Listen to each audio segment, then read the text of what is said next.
There are days when the air feels thick with defeat, when your name echoes through a silent house and the walls don't answer back. Days when the weight of existence presses not on your shoulders, but deep in the hollow of your chest, pressing like a stone beneath your ribs. You walk through the hours like a ghost dressed in skin, half alive, tethered to calendars and clocks and forgotten dreams. And yet in all of this there lies a word, simple, small, yet as vast as the night sky, that holds the power to split open your despair and flood it with light. Say this one word, God. Not as punctuation, not as a last breath of desperation, but as invocation, as remembrance, as surrender. Because in the corners of your weariness, in the moments when your hands have nothing left to hold, and your heart has no strength left to reach, there is something, no, someone, who has been holding you all along, waiting not with anger, not with judgment, but with the patience of 1,000 quiet dawns. We live in a world stitched with pain. Every soul you pass in the supermarket aisle, every driver at the red light, every neighbor whose windows never open, each one is carrying something heavy. Grief like an invisible child clinging to their backs, fear like frost on their breath, regret that makes them speak too softly, or anger that makes them shout. And we too carry our burdens, often convinced we must carry them alone. But the moment you speak that word, God, not as an escape, but as a return, the road before you begins to change. Not because the mountain disappears or the storm recedes, but because you remember that you are not meant to walk alone. There is a profound beauty in remembering. You see, the human soul forgets easily. We forget who we are. We forget that we were never just flesh and nerves and cells arranged in bone and tissue. We forget that our breath is borrowed from something eternal. That before our first cry, before the trembling of our infant hands in the cold air of this world, there was already a whisper spoken over our lives, a whisper of purpose, of love, of calling. We forget, and so we despair. But the moment we say God, we awaken memory. We step not into fantasy, but into the deep and ancient truth of our being. And it is not an easy thing, awakening. To awaken is to feel again, to bleed again, to face the wreckage within and around us. It is easier to stay asleep, wrapped in apathy, numbed by the noise. But awakening is also where healing begins. When you say that word, when your lips form it, even tremble with the doubt of it, it is like stepping into a sacred fire. The fire doesn't consume you, it reveals you. God is not the absence of struggle. God is the presence that walks with you through the struggle.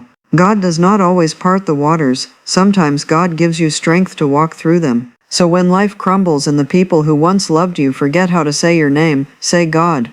Not to beg, not to manipulate the heavens, but to anchor your soul. In that word there is gravity, there is history, there is redemption. The road to redemption is not paved with perfection. It is marked with broken glass, with stumbling steps, with nights when faith feels like foolishness. And still God walks that road with us, not ahead, not far off, but beside.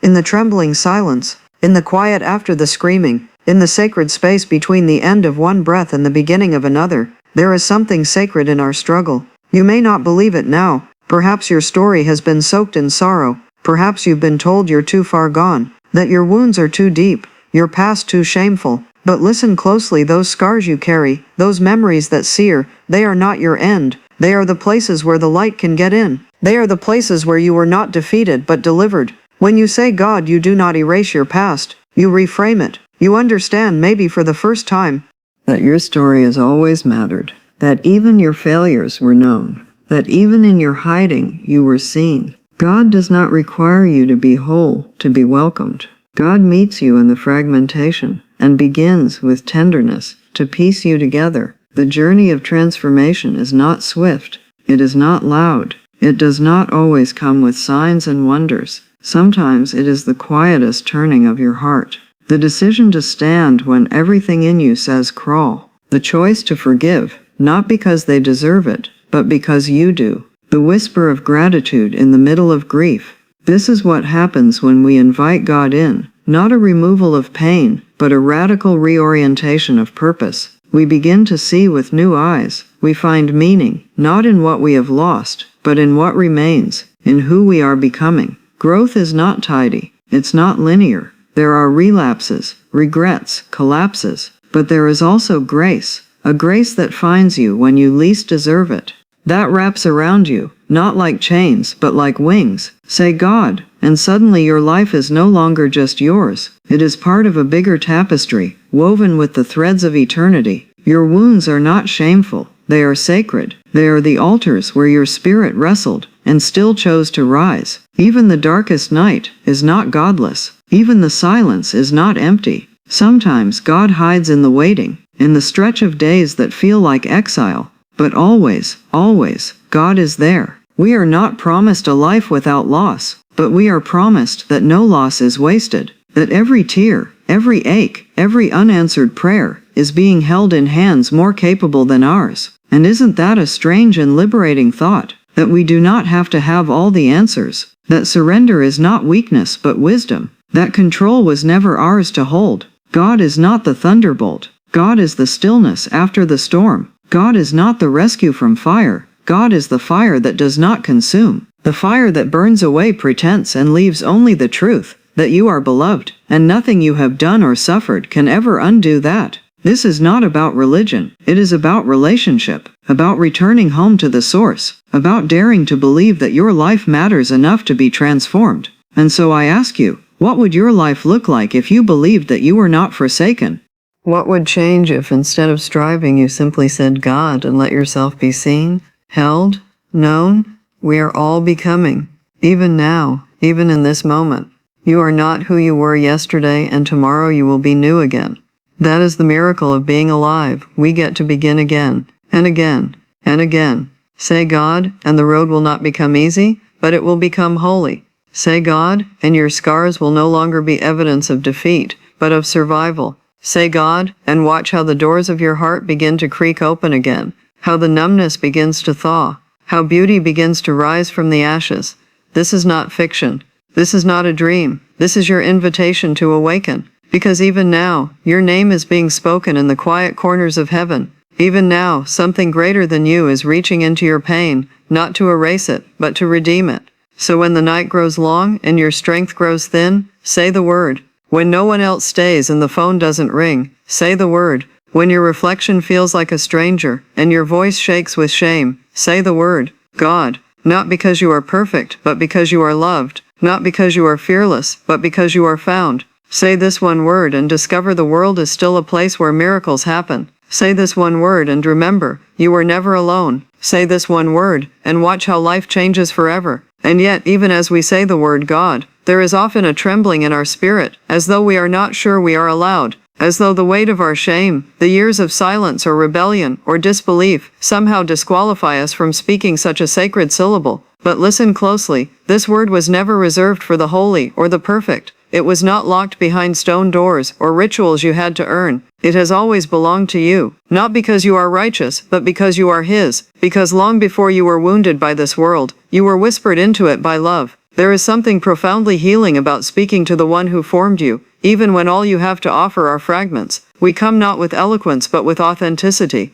and there in the most broken part of us, something begins to soften. We don't have to pretend anymore, not with God. Not with the one who saw every heartbreak before it came, and still chose to walk with us through it. Have you ever sat in a room and felt invisible, been surrounded by people but felt like the light had forgotten your corner? That loneliness, that strange heavy silence, is one of the most universal experiences, and yet also the most isolating. But when you say God, you remind your soul of what it forgot. You were never unseen. There is not a second of your life, not a heartbeat, not a breath, that has escaped divine notice. Even in your darkest moment, even when you turned your face away, God did not. There was no abandonment, only waiting. And perhaps that is the most difficult truth of all, that God waits for us. That the creator of galaxies and oceans and every intricate thread of being is willing to wait, patiently.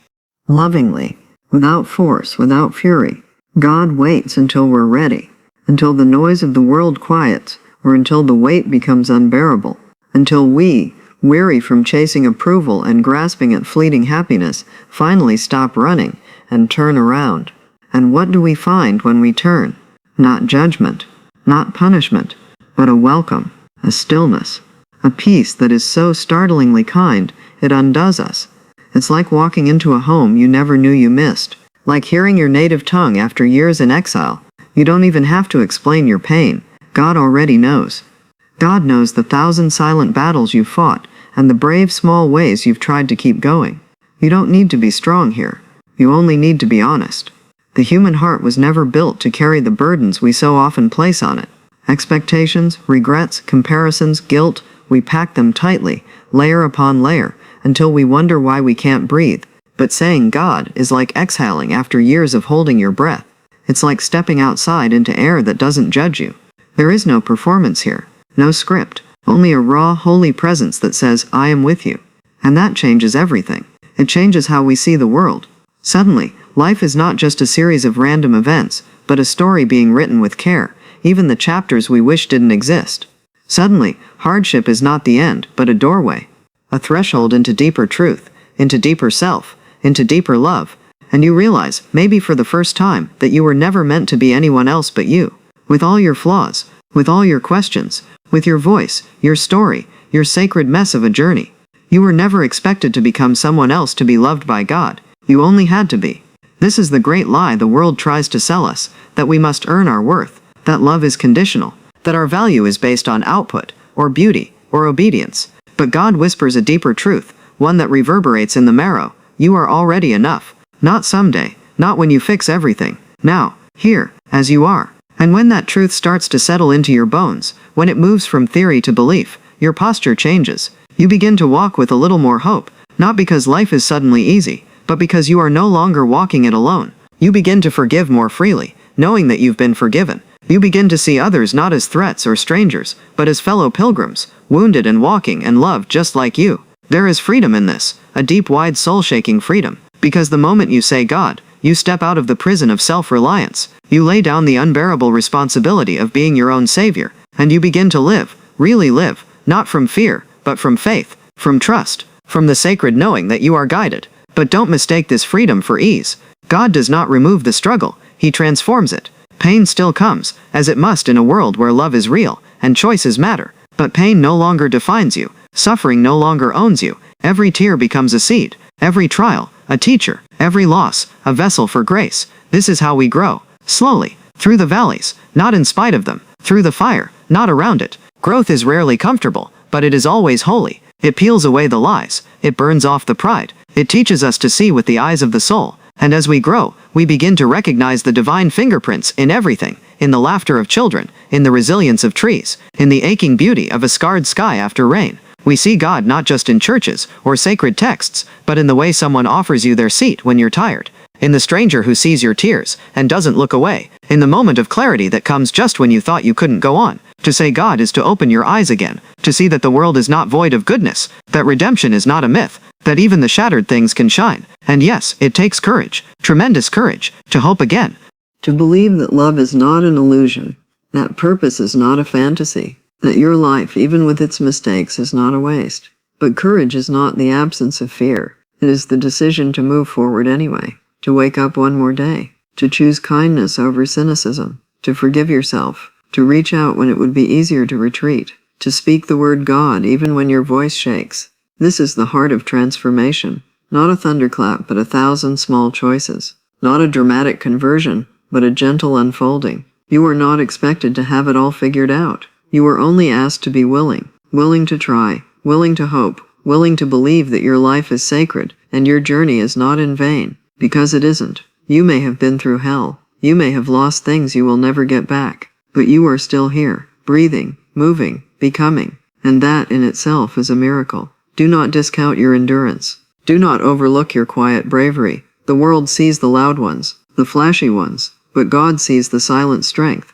The mother who keeps loving when she's empty. The man who gets up for work even when his heart is broken. The addict who says no today, even if they said yes yesterday. The soul who whispers God into the void and dares to believe someone is listening. You are not small. You are not forgotten. You are not a mistake. You are beloved. And that is what this word carries, that one syllable, that divine utterance, God. It is not just a name. It is an embrace, a return, a homecoming. It is the open door on a long road. It is the hand reaching for yours in the dark. Say it when you rise, and let it shape your day. Say it when you fall, and let it remind you that grace is not earned, it is given. Say it when you are angry, when you are lost, when you are numb. Say it even when you don't believe it fully, because sometimes the speaking leads the believing. Let your life be a conversation, not a monologue. Let your sorrow become prayer. Let your joy become worship. Let your silence become an invitation. God does not wait for perfection. God comes in the mess, in the weeping, in the aching, trembling, lonely nights. God comes to the tombs we've sealed, and speaks life. And one day, maybe not today, but one day, you'll look back and see how far you've come. You'll see how the broken pieces weren't just carried, they were used. How the season that nearly destroyed you became the very soil for something sacred. That is the promise. Not that the path will be smooth, but that it will be holy. So say it now again, even quietly. God, let it rise from your chest, like a song, like a sigh, like a flame. Let it be the first step, the turning point, the breath before the miracle. Say it not because you have to, but because something within you already knows it's time. It's time to come home. And when you do, when you speak that one word with whatever strength or trembling you have, you will not be met with distance. You will not be met with wrath. You will be met with love, because God has always been there, waiting, watching, calling, and now you've answered, and life as you knew it will never be the same. And so the word lingers, not just in the air, but in the very marrow of your being. God. It no longer feels foreign, does it? No longer a word only whispered in church pews, or spoken in ceremony. It is yours now, personal, living, a lifeline, thrown not to the polished, prepared version of you, but to the real you, the one who has cried alone in parking lots, the one who has doubted in silence, the one who has wondered if any of it was real. That is who God calls to, not your mask, your heart. And once you begin to live from that word, everything begins to open, not in dramatic bursts, but in sacred, quiet ways, the kind of transformation that sneaks up on you, the kind that is noticed only in hindsight, like realizing your wounds no longer ache the same way, or that you can breathe a little deeper now, without being crushed by the past. It is in these slow, deliberate awakenings that we come to understand the sheer vastness of God's presence. This presence doesn't demand perfection, it invites truth. It does not punish weakness, it dignifies it. You begin to see that every crack in your armor is a place where light can enter. The disappointments, the regrets, the things you wish you could erase, these are not disqualifications. They are the very material God uses to create beauty. Redemption doesn't bypass pain, it walks through it, and that is where the courage must rise. Because to walk this journey with God is to walk honestly. It means facing the mirror and refusing to look away. It means unlearning the belief that you must have it all together to be loved. It means standing in the middle of your own unfinished story and declaring that you are still worthy of healing, of hope, of joy. That your mess is not too much, not too late, not too broken to be made beautiful. You'll find yourself meeting life differently when this word becomes a rhythm in your soul. You'll move through pain, not with bitterness, but with a strange sacred dignity. You'll start to trust that even in silence, you are being heard. That even in chaos, there is meaning. That even in sorrow, there is a future. And in the deepest, loneliest places of the heart, where no human comfort seems to reach, you'll find a quiet companionship. A presence that simply says, I'm still here. You won't always feel it. There will be days when the darkness wraps so tightly around you that even speaking feels like a lie. But faith is not about feeling. Faith is choosing to speak the word anyway. Choosing to believe that the light is still real even when you cannot see it. That's what makes this journey so powerful. It isn't about easy answers, it's about sacred resilience. And oh, how sacred that resilience is. The kind that keeps showing up even when everything inside you wants to disappear. The kind that whispers, try again, even when yesterday ended in tears. The kind that trusts that healing is not linear, that you are allowed to have bad days and still be growing. There is something holy about the ones who stay when it's hard, the ones who love when it's not returned, the ones who believe when the evidence runs out. These are the ones who walk with God. These are the ones being transformed from the inside out. When you begin to trust that God is truly with you here, now, always, your identity begins to shift. You are no longer defined by your worst day, no longer imprisoned by the opinions of others. You are not what happened to you. You are not your failures. You are not your fears. You are a living, breathing work of redemption. You are becoming someone new not because you've earned it, but because God has always seen it in you. And as you change, so do your relationships. You begin to see others through a gentler lens. You understand that everyone is fighting a battle you can't see. That beneath anger is almost always pain. That behind every mask is a story. And so you become kinder, not because you're weak, but because you've tasted grace and you know how much it matters. Grace, after all, is not just forgiveness, it is transformation. It is the divine permission to begin again. It is the unexpected warmth that enters a room when all you expected was coldness. It is the voice that says, even here you are loved. That grace does not run out. It does not expire. It follows you into your deepest shame and says, this is not the end. This is how God changes your life. not always with thunder or miracles, but with the slow rebuilding of the self, with the softening of a hardened heart, with the gift of peace in the middle of pain. You'll begin to live with a deeper kind of strength, not the strength to push through, but the strength to be present, to be vulnerable, to stay. The world may not applaud this kind of change. It may not recognize it, but you will feel it. You'll feel it when you choose patience over irritation, when you bless someone who hurt you, when you decide to stay instead of flee, when you start telling the truth, even if your voice shakes. This is the kingdom work, small, ordinary, divine. And you'll find joy again.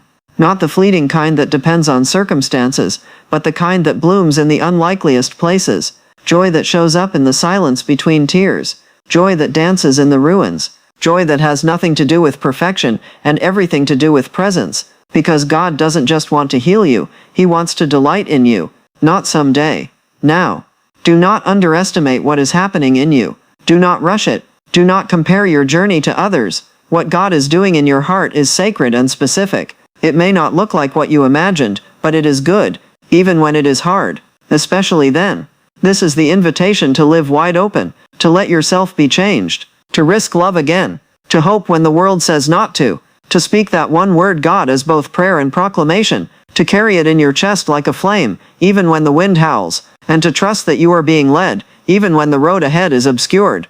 There is no place too dark for God, no distance too great, no wound too deep. The very things you thought disqualified you are the things that make your story powerful. Your scars are sacred. They speak of survival. They speak of presence. They speak of the love that never left you. So let yourself be found. Let yourself be seen. Open your clenched hands and release what you were never meant to carry. The shame, the anger, the need to prove, the ache of being misunderstood. Lay it all down. You do not need it anymore. What you need is already within you. The whisper, the word, the God who says, I am enough for you, and you are enough for me. This journey will not make you immune to hardship. It will not shield you from pain, but it will root you in something deeper than pain, something eternal. It will give you eyes to see beyond this moment, to trust that redemption is unfolding even now, and it will teach you to live with open hands and a soft heart in a world that often encourages the opposite. Do not be afraid of beginning again. Do not be ashamed of how long it's taken. The timing is not your enemy. It's part of the miracle. Every detour, every delay, every heartbreak has not been wasted.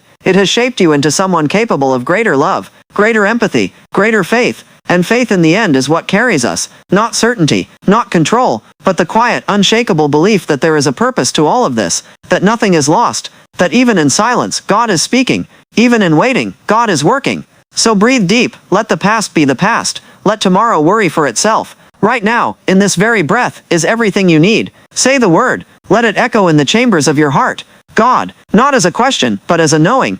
Not as a wish, but as a truth. God in your mourning. God in your sorrow. God in your joy. God in your ordinary, unglamorous, sacred life. Every moment charged with divine presence. Every breath an act of grace. This is how life changes. Not all at once, but breath by breath. Day by day. Word by word. Say it again. Say it as a promise. Say it as a beginning. Say it and mean it. God, you are not alone. You are not forgotten. You are not finished. You are loved. And that will change everything. Forever.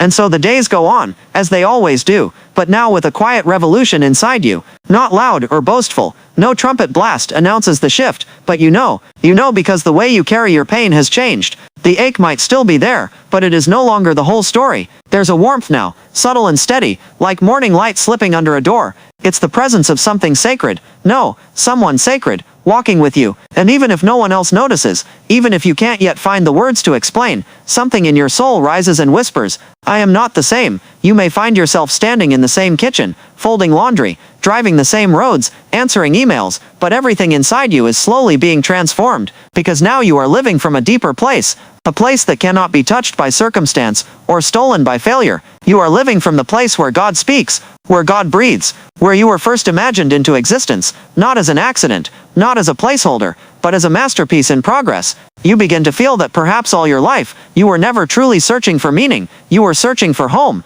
and you found it. Not in a place but in a presence that says I've been here all along. There's a beautiful paradox that unfolds when we say this name, God. We are both humbled and lifted. We realize how small we are in the vastness of eternity, and yet somehow we matter more than we ever dared to hope. It's the paradox that has always pulsed at the center of love, that to be truly known is not to be diminished, but to be expanded. You begin to see yourself not through the cracked mirror of the world's expectations, but through the eyes of mercy, the eyes of your Maker. And those eyes do not flinch at your flaws. They do not recoil from your regrets. They gaze with a love so steady, so fierce, that it begins to heal you just by being received. And from that healing something remarkable begins to grow, the courage to hope again. Hope is not a luxury for the naive. It is the rebellion of the soul against despair. It is the quiet resistance that refuses to let darkness define the final word.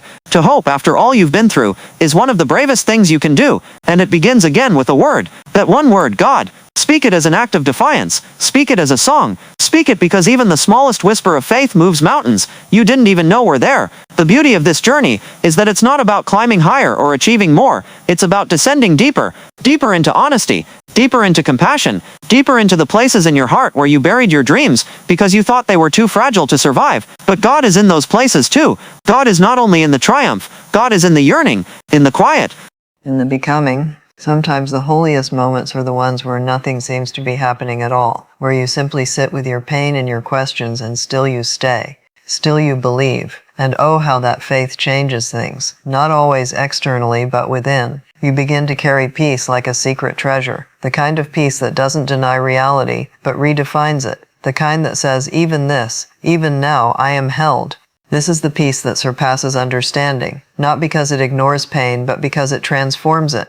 Because it meets us where we are and lifts us, not out of the fire but through it. As your spirit softens, you'll begin to see the divine in others too. That same light that has been kindled in you begins to shine through your gaze. You start to notice the weary eyes behind forced smiles, the tremble in a voice trying to sound strong. And you love more easily, not because it's easy, but because you know what it is to be loved in your weakness. You extend grace because it was first extended to you. You forgive, not because it erases the wrong, but because it frees you to breathe again. This is what happens when you walk with God. You become more human, not less. And in this humanness, this sacred fragility, you begin to taste joy that is unshakable. Not the kind of joy tied to success or accolades, but the joy that blooms simply because you are alive, because you are seen, because there is beauty in being. You find yourself laughing again, not because the world is perfect, but because you have stopped waiting for it to be. You have found joy in the middle. Joy in the mess, joy in the fact that even your unfinished life is held in divine hands. There is no formula for this, no step-by-step guide. Transformation does not follow a straight line. It loops and twists and sometimes takes you back through the very places you thought you had left behind. But even the detours are sacred. Even the regressions have purpose. Every moment is an invitation to lean closer, to open your heart wider, to trust more deeply. And God is never impatient with your pace. He walks at the speed of your soul. You might wonder at times if you're truly changing. You might still lose your temper, still forget to pray, still carry anxieties like heavy bags slung over your shoulder. But look closer, listen deeper. Are you not gentler with yourself than you once were? Are you not more present with those you love? Are you not beginning to speak with a little more kindness, to pause before you judge, to hope even when you're afraid to? This is the work of God, not flashy but faithful, not always seen but always real. And if you look back, you'll begin to notice the way grace has been quietly threading through your life all along, rescuing you in ways you didn't recognize, holding you when you thought you had nothing left. Every closed door, every heartbreak, every moment of silence was not punishment but protection, preparation. God was never absent. He was in the waiting, in the breaking, in the becoming. And what you are becoming is nothing short of miraculous. You are becoming someone who knows the taste of grace, who carries hope like a torch, who understands that the most sacred word in any language is not success or happiness but love. You are becoming someone who chooses to stay open in a world that teaches you to harden, someone who chooses to believe that the light always wins. Let that belief root deeply. Let it carry you through the long nights and the unanswered prayers. Let it remind you that even when you don't feel it, even when you can't see the road ahead, you are being guided by hands that do not falter. The same God who spoke stars into being is speaking into your life still, speaking through sunsets and songs, through tears and dreams, through every breath that continues despite it all. And when the doubt creeps in, as it inevitably does, when the questions grow loud and certainty slips through your fingers, remember this: you are not required to have unwavering faith. You are only required to keep reaching, keep calling, keep saying that one word, God, even if it's with trembling lips, even if it's your last ounce of strength, especially then, because the miracle is not in never falling, it's in rising again. It's in choosing to believe that your story is not over, that redemption is not reserved for the worthy, but offered freely to the willing, that every ending is also a beginning in disguise, and that there is no pit so deep, no failure so final, that love cannot reach it. God is not afraid of your pain, not offended by your doubt, not distant from your suffering. He is the God who weeps with you, who walks with you, who waits with you, the God who enters your story not as a distant deity, but as a friend who stays through the storm. And that changes everything. It changes how you see your past, not as wasted but as woven. It changes how you face your future, not with dread but with expectancy. It changes how you live now, not for approval but from love. You no longer strive to be worthy. You live as someone who already is. So keep going, beloved. Keep choosing to believe, even when belief feels fragile. Keep speaking the word that started this journey. Speak it in the dark. Speak it in the dawn. Speak it as a lullaby and as a battle cry. Let it become your breath, your anchor, your anthem. God, the word that opens heaven, the word that quiets storms, the word that changes lives, yours included. This journey is far from over. In fact, it's just beginning. And though the road will wind, and the sky may sometimes darken, you will never walk it alone. You are held, you are chosen, you are becoming. And the word that started it all will carry you forward into a life fuller than you ever imagined. God, say it again, not because you must, but because now you can.